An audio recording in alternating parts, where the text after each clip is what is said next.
ನಮಸ್ತೆ ವೀಕ್ಷಕರೇ, maths class S J YouTube ಚಾನಲ್ಗೆ ಸ್ವಾಗತ. ನಾನು ನಿಮ್ಮ ಶಿವಯೋಗಿ. ಪ್ರಿಯ ವೀಕ್ಷಕರೇ, ತುಂಬ ದಿನ ಆಗಿತ್ತು ನಾನು ವಿಡಿಯೋ ಮಾಡಿದ್ದಿಲ್ಲ. ಸೊ ತುಂಬ ವಿದ್ಯಾರ್ಥಿಗಳು ಕೇಳ್ತಾ ಇದ್ರಿ ಏನು ಅಂತಂದರೆ, sir first P U C ಮತ್ತು second P U C mathematics important ಕ್ವಶನ್ಸ್ಗಳನ್ನ ಹೇಳ್ಕೊಡಿ, ಮತ್ತು ಕ್ಲಾಸಸ್ ಯಾಕೆ ಮಾಡ್ತಾ ಇಲ್ಲ, ಆದಷ್ಟು ಬೇಗ ನಮಗೆ ಕ್ಲಾಸನ್ನು ಅಪ್ಲೋಡ್ ಮಾಡಿ ಸರ್, ತುಂಬ ಭಯ ಆಗ್ತಾ ಇದೆ, ಯಾವ ಥರ ಓದಬೇಕು, ಏನು ಓದಬೇಕಂತ ತುಂಬ ವಿದ್ಯಾರ್ಥಿಗಳು ಕಮೆಂಟ್ಸ್ಗಳನ್ನ ಮಾಡ್ತಾ ಇದ್ರಿ ಪ್ರೀವಿಯಸ್ ವಿಡಿಯೋಸಲ್ಲಿ. ಸೊ ಹಾಗಾಗಿ ನಾನು ಇಂದಿನಿಂದ ಮ್ಯಾಕ್ಸಿಮಮ್ ಟ್ರೈಯನ್ನು ಮಾಡ್ತೀನಂತ ನಿಮಗೆ ಎಷ್ಟಾಗುತ್ತೆ ಅಷ್ಟು ಎಕ್ಸಾಮ್ಸಲ್ಲಿ ಚೆನ್ನಾಗಿ ಸ್ಕೋರ್ ಮಾಡ್ಲಿಕ್ಕೆ ಏನೇನು ಬೇಕು ಅವೆಲ್ಲ ವಿಡಿಯೋಗಳನ್ನು ನಾನು ಕೊಡ್ತಕ್ಕಂಥ ಒಂದು ಪ್ರಯತ್ನವನ್ನು ಮಾಡ್ತೀನಂತ. ಓಕೆ, ಸೊ ಇವಾಗ ಮೋಸ್ಟ್ ಇಂಪಾರ್ಟೆಂಟ್ ಏನು ಅಂತಂದರೆ ಫಸ್ಟ್ ಪಿ ಯು ಸಿದು. ಯಾಕಂದರೆ first P U C exam ಆದಷ್ಟು ಬೇಗ ಇದೆ. ಓಕೆ, ಅಂದರೆ ಇದೇ ತಿಂಗಳು ಫೆಬ್ರವರಿ ಕೆಲವೊಂದು ಕಡೆ 15ಕ್ಕೆ ಸ್ಟಾರ್ಟ್ ಆಗ್ತಾ ಇದ್ದಾವೆ, ಕೆಲವೊಂದು ಕಡೆ 16, 17 ಈ ಥರ ಸ್ಟಾರ್ಟ್ ಆಗ್ತಾ ಇದ್ದಾವೆ. ಸೊ ನಿಮ್ಮ ಕಾಲೇಜಲ್ಲಿ ಯಾವಾಗ ಎಕ್ಸಾಮ್ ಸ್ಟಾರ್ಟ್ ಆಗ್ತಾ ಇದ್ದಾವೆ ಮತ್ತು ಮ್ಯಾಥಮೆಟಿಕ್ಸ್ ಯಾವ ಡೇಟಿಗೆ ಆ್ಯನ್ಯುವಲ್ ಎಕ್ಸಾಮ್ ಇದೆ ಅಂತ ನನಗೆ ತಿಳಿಸ್ಕೊಡ್ಬೇಕು. ಓಕೆ, ಸೊ ಈ ಒಂದು ವಿಡಿಯೋಲಿ ನಾನು ನಿಮಗೆ ಮಾಡೆಲ್ ಕ್ವಶನ್ ಪೇಪರ್ 1 ಆಲ್ರೆಡಿ ನೀವೆಲ್ಲ ಸಾಲ್ವ್ ಮಾಡಿರಬೇಕು. ಓಕೆ, ಇದನ್ನು ನೋಡಿರಬೇಕು, ಬೇರೆ ವಿಡಿಯೋಗಳಲ್ಲಿ ಸಹ ತಾವು ಸೊಲ್ಯೂಷನನ್ನು ನೋಡಿರ್ಬೋದು. ನಾನಿಲ್ಲಿ ಬ್ರೀಫಾಗಿ ನಿಮಗೆ ಸೊಲ್ಯೂಷನ್ ಏನು ಕೊಡೋದಿಲ್ಲ, ಜಸ್ಟ್ ಹೈಲೈಟ್ಸ್ಗಳನ್ನು ಕೊಡ್ತೀನಿ ಅಂತ. ಸೊ ಅದಕ್ಕಿಂತ ಇಂಪಾರ್ಟೆಂಟ್ ಏನು ಅಂತಂದರೆ, ತುಂಬ ವಿದ್ಯಾರ್ಥಿಗಳು ಕೇಳ್ತಾ ಇದ್ದರು ಆ್ಯನ್ಯುವಲ್ ಎಕ್ಸಾಮಿಗೆ ಇಂಪಾರ್ಟೆಂಟ್ ಕ್ವಶನ್ಸ್ ವಿತ್ ಸೊಲ್ಯೂಷನ್ಸನ್ನು ಕೇಳ್ತಾ ಇದ್ದರು. ಆಲ್ರೆಡಿ ನಾನು ಅಪ್ಲೋಡ್ ಮಾಡಿದ್ದೀನಿ ರೀ, ಪ್ರತಿಯೊಂದು ಚಾಪ್ಟರ್ ಅಲ್ಲಿಂದು 2 ಮಾರ್ಕಿಂದು, 3 ಮಾರ್ಕಿಂದು, 4 ಮಾರ್ಕಿಂದು, 5 ಮಾರ್ಕಿಂದು, 6 ಮಾರ್ಕಿಂದು ಇಂಪಾರ್ಟೆಂಟ್ ಕ್ವಶನ್ಸ್ಗಳು ವಿತ್ ಸೊಲ್ಯೂಷನ್ಸ್ ನಾನು ಚಾಪ್ಟರ್ ವೈಸ್ ಅಪ್ಲೋಡ್ ಮಾಡಿದ್ದೀನಿ. ಹೌದಾ? ಹಾಗಾಗಿ ತಾವೇನು ಮಾಡಬೇಕು ಅಂದ್ರೆ ಅವೆಲ್ಲ ವಿಡಿಯೋಗಳನ್ನು ನೋಡಬೇಕು, ನೋಡಿ ಅವುಗಳನ್ನು ಚೆನ್ನಾಗಿ ಪ್ರಾಕ್ಟೀಸ್ ಮಾಡಿರಿ. ಓಕೆ, ಬೆಸ್ಟ್ ಒಂದು ಸಜೆಷನ್, ಟೆಲಿಗ್ರಾಮ್ ಗ್ರೂಪಿಗೆ ಜಾಯಿನ್ ಆಗಿರಿ. ಟೆಲಿಗ್ರಾಮ್ ಗ್ರೂಪಿಗೆ ಯಾವ ಥರ ಜಾಯಿನ್ ಆಗಬೇಕು ಅಂದರೆ ಲಿಂಕ್ ನಾನು ಡಿಸ್ಕ್ರಿಪ್ಷನಲ್ಲಿ ಕೊಟ್ಟಿದ್ದೀನಿ.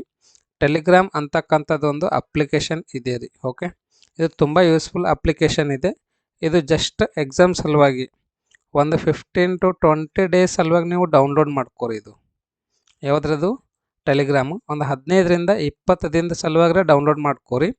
ಯಾಕಂದರೆ ನಾಳೆ ಯಾವುದೇ ಒಂದು ವಿಡಿಯೋ ಲಿಂಕನ್ನು ಕಳಿಸಿದರೆ ಅದು ನೀವು ಇವತ್ತು ಜಾಯ್ನ್ ಆದರೂ ಅಲ್ಲಿ ನಿಮಗೆ ಸಿಗುತ್ತಾ, ನಾಳೆ ಜಾಯ್ನ್ ಆದರೂ ಅದು ನಿಮಗೆ ಸಿಗುತ್ತಾ, ನಾಡಿದ್ದು ಜಾಯ್ನ್ ಆದರೂ ಅದು ನಿಮಗೆ ಅಲ್ಲಿ ಸಿಗುತ್ತಾ. ಹಾಗಾಗಿ ತಾವೇನು ಮಾಡಬೇಕಂದ್ರೆ ಟೆಲಿಗ್ರಾಮ್ ಗ್ರೂಪಿಗೆ ಜಾಯಿನ್ ಆಗಿರಿ. ಯಾವ ಥರ ಜಾಯ್ನ್ ಆಗಬೇಕು ಅಂದರೆ ನಾನು ಲಿಂಕ್ ಡಿಸ್ಕ್ರಿಪ್ಷನಲ್ಲಿ ಕೊಟ್ಟಿರ್ತೀನಿ ಅಂತ. ಓಕೆನಾ?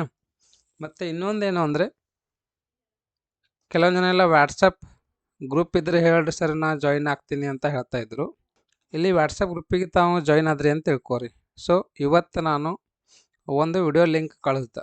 ಓಕೆ, ಕೆಲವೊಂದು ಜನ ನಾಳೆ ಜಾಯಿನ್ ಆಗ್ತೀರಿ, ಮತ್ತೆ ವಿಡಿಯೋ ಲಿಂಕನ್ನು ಕಳಿಸ್ರಿ ಅಂತ ಹೇಳ್ತೀರಿ. ಇಲ್ಲಿ ಏನಾಗುತ್ತೆ ಅಂದರೆ ಆ ವಾಟ್ಸಪ್ ಗ್ರೂಪಲ್ಲಿ ಇದ್ದಿರ್ತಕ್ಕಂಥ ಎಲ್ಲ ಮೆಂಬರ್ಸ್ಗಳಿಗೂ ತುಂಬ ಸಮಸ್ಯೆ ಆಗುತ್ತೆ. ಏನಂದರೆ ಡೈಲಿ ಕಳಿಸಿದ್ದೇ ಕಳಿಸ್ತೀರಲ್ರಿ ಅಂಥೇಳಿ. ಕಳಿಸ್ಲಿಲ್ಲ ಅಂತಂದರೆ ಯಾರು ಕೇಳ್ತೀರಿ ಅವ್ರಿಗೆ ಬೇಜಾರು, ಕಳಿಸಿದ್ರೆ ಯಾರು ಆಲ್ರೆಡಿ ಜಾಯ್ನ್ ಆಗಿರ್ತೀರಿ ಅವ್ರಿಗೆ ಬೇಜಾರಾಗುತ್ತೆ. ಹಾಗಾಗಿ ಬೆಸ್ಟ್ ಅಂದ್ರೇನು, ತಾವು ಟೆಲಿಗ್ರಾಮ್ ಗ್ರೂಪನ್ನು ಜಾಯಿನ್ ಮಾಡಿರಿ. ಮತ್ತು ಇನ್ನೂ ಯಾರಾದರೂ ಸಬ್ಸ್ಕ್ರೈಬ್ ಆಗಿದ್ದಿಲ್ಲ ಅಂದರೆ ಈ ಕೂಡಲೇ ಸಬ್ಸ್ಕ್ರೈಬ್ ಆಗಿರಿ. ಮತ್ತು ಇನ್ನೊಂದೇನು ಮೋಸ್ಟ್ ಇಂಪಾರ್ಟೆಂಟ್ ಅಂದರೆ, ನಾನು ನಿಮಗೆ ರೆಗ್ಯುಲರ್ ಸ್ಟಡಿ ಮಾಡ್ಲಿಕ್ಕೆ ಇವಾಗ ಕಂಟಿನ್ಯೂಸ್ ಆಗಿ ನೀವು ಸ್ಟಡಿ ಮಾಡಬೇಕಿಲ್ಲ, ಏನೇನು ಸ್ಟಡಿ ಮಾಡಬೇಕು, ಯಾವ ಥರ ಸ್ಟಡಿ ಮಾಡಬೇಕು ಅಂತ ಏನಾದರೂ ನಿಮಗೆ ಕನ್ಫ್ಯೂಷನ್ ಇದ್ದಿತ್ತು ಅಂದರೆ ಯಾರೂ ವರಿ ಮಾಡ್ಕೊಳಕ್ಕೆ ಹೋಗ್ಬೇಡ್ರಿ. ಆಲ್ರೆಡಿ ನಾನು ನಿಮ್ಗೆ ಹೇಳಿದ್ದೀನಿ ಏನಂತ, ಟೆಲಿಗ್ರಾಮ್ ಗ್ರೂಪಿಗೆ ಜಾಯಿನ್ ಆಗಿರಿ ಅಂತ. ಸೊ ಈ ಒಂದು ಗ್ರೂಪಲ್ಲಿ ಯಾವ ವಿಡಿಯೋಗಳನ್ನು ನೋಡಬೇಕು ಅಂತಕ್ಕಂಥದ್ದನ್ನು ನಾನು ನಿಮಗೆ ಕಳಿಸ್ತೀನಿ ಅಂತ. ಸೊ ಸ್ಪೆಷಲಿ ನಿಮಗೆ ಚಾಪ್ಟರ್ ವೈಸ್ 2 ಮಾರ್ಕಿಂದು, 3 ಮಾರ್ಕಿಂದು, 5 ಮಾರ್ಕಿಂದು, 4 ಮಾರ್ಕಿಂದು, 6 ಮಾರ್ಕಿಂದು ಇಂಪಾರ್ಟೆಂಟ್ ಕ್ವಶನ್ಸ್ ವಿತ್ ಸಾಲ್ಯೂಷನ್ಸ್ ವಿಡಿಯೋಗಳನ್ನು ಕಳಿಸ್ತೀನಿ ಅಂತ. ಆಲ್ರೆಡಿ ನಾನು ಅಪ್ಲೋಡ್ ಮಾಡಿದ್ದೀನಿ, ಮತ್ತೆ ಅದು ರಿಪೀಟ್ ಮಾಡೋಂಗಿಲ್ಲ. ಓಕೆ, ಸೊ 2 ಮಾರ್ಕಿಂದು ಮೋಸ್ಟ್ ಇಂಪಾರ್ಟೆಂಟ್ ಕ್ವಶನ್ಸ್ ಫಸ್ಟ್ ಚಾಪ್ಟರಿಂದ ಯಾವ್ದು ಬರ್ತದೆ, 3 ಮಾರ್ಕಿಂದ ಯಾವ್ದು ಬರ್ತದೆ, 5 ಮಾರ್ಕಿಂದ ಯಾವ್ದು ಬರ್ತದೆ, ಅವೆಲ್ಲ ಫಿಕ್ಸ್ ಕ್ವಶನ್ಸ್ಗಳದಾವೆ ರೀ. ಓಕೆ, ಅವೆಲ್ಲವನ್ನು ನಾನು ವಿಡಿಯೋಗಳನ್ನು ರೆಗ್ಯುಲರ್ ಕಂಟಿನ್ಯೂಸ್ ಆಗಿ ನಾನು ನಿಮಗೆ ಕಳಿಸ್ತೀನಿ ಅಂತ. ಓಕೆನಾ? ಸೊ ಇವತ್ತೊಂದು 4-5 ಕಳಿಸ್ತೀನಿ, ನಾಳೆ ಮತ್ತೊಂದು 4-5 ಕಳಿಸ್ತೀನಿ, ಓಕೆ, ಈ ಥರ ನಾನು ನಿಮಗೆ ಕಂಟಿನ್ಯೂಸ್ ಆಗಿ ವಿಡಿಯೋಗಳನ್ನು ಕಳಿಸ್ತೀನಿ ಅಂತ ಅವುಗಳನ್ನು ಚೆನ್ನಾಗಿ ಪ್ರಾಕ್ಟೀಸ್ ಮಾಡಿರಿ. ಇದರಿಂದ ಏನಾಗುತ್ತಪ್ಪ ನಿಮಗೆ ಅಂತಂದರೆ 2 ಮಾರ್ಕಿಂದು ಎಲ್ಲ ಕ್ವಶನ್ಸ್ಗಳು ಕವರ್ ಆಗುತ್ತೆ, 3 ಮಾರ್ಕಿಂದು ಕವರ್ ಆಗುತ್ತೆ, 4 ಮಾರ್ಕಿಂದು ಕವರ್ ಆಗುತ್ತೆ, 5 ಮಾರ್ಕಿಂದು ಕವರ್ ಆಗುತ್ತೆ, 6 ಮಾರ್ಕಿಂದು ಕವರ್ ಆಗುತ್ತೆ. ನಾ ಏನು ವಿಡಿಯೋಗಳನ್ನು ಕಳಿಸ್ತೀನಲ್ಲ ಅವಷ್ಟೇ ನೀವು ಪ್ರಾಕ್ಟೀಸ್ ಮಾಡಿದ್ರಿ ಅಂತಂದರೆ ನಿಮಗೆ ಎಷ್ಟು ಮಾರ್ಕ್ ಬರ್ಬೋದಪ್ಪ ಅಂತಂದರೆ ಔಟ್ ಆಫ್ 80ಗೆ ಮಿನಿಮಮ್ ಕನಿಷ್ಠ ಅಂದರೆ 60 ಮಾರ್ಕ್ ಬರ್ತದೆ ರೀ. ಎಷ್ಟು ಬರ್ತದೆ? ಕನಿಷ್ಠ 60 ಮಾರ್ಕ್ ಬರ್ತದೆ. ಸರ್ ಗರಿಷ್ಠ ಎಷ್ಟು ಬರ್ಬೋದು ರೀ ಅಂತಂದರೆ 80ಕ್ಕೆ 80 ಬರ್ಬೋದು ರೀ. ಆ ಥರ ನಾನು ಇಂಪಾರ್ಟೆಂಟ್ ಕ್ವಶನ್ಸ್ಗಳನ್ನು ಪ್ರಾಕ್ಟೀಸ್ ಮಾಡಿದ್ದೀನಿ.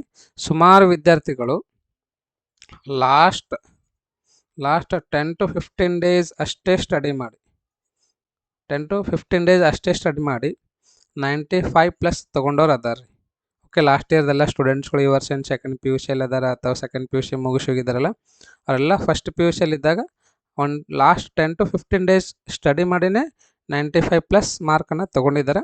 First P U C maths ತುಂಬಾ ಈಸಿ ಇದೆ ರೀ. ಇವಾಗಂತೂ ಇಟ್ ಈಸ್ ವೆರಿ ಈಸಿ, ಯಾಕಂದರೆ ಅಷ್ಟೊಂದೇನು ಡಿಫಿಕಲ್ಟ್ ಇಲ್ಲ. ಹಾಗಾಗಿ ನೀವು ಇವಾಗ ನಿಮಗೆ ಒಂದು 7 ಡೇಸ್ ಅಷ್ಟೇ ಟೈಮ್ ಇದೆ ಅಂದ್ರೂ ವರಿ ಮಾಡ್ಕೋಬೇಡ್ರಿ. ನೀವು ಏನೂ ಪ್ರಿಪೇರ್ ಮಾಡಿದ್ದಿಲ್ಲ ಅಂತಂದ್ರು ನಾನು ಹೇಳಿದ ಎಲ್ಲ ಚೆನ್ನಾಗಿ ಪ್ರಿಪೇರ್ ಮಾಡಿದ್ರಿ ಅಂತಂದರೆ ನಿಮಗೆ 60+ ಬರ್ತದೆ. ಇಲ್ಲ ಸರ್ ಆಲ್ರೆಡಿ ನಾವು ಪ್ರಿಪೇರ್ ಆಗಿದ್ದೀವಿ ಅಂತಂದರೆ ನಿಮಗೆ ಔಟ್ ಆಫ್ 80 80 ಬರ್ತದೆ ರೀ. ಓಕೆ, ಏನು ವರಿ ಮಾಡ್ಕೊಳಕ್ಕೆ ಹೋಗಬೇಡ್ರಿ.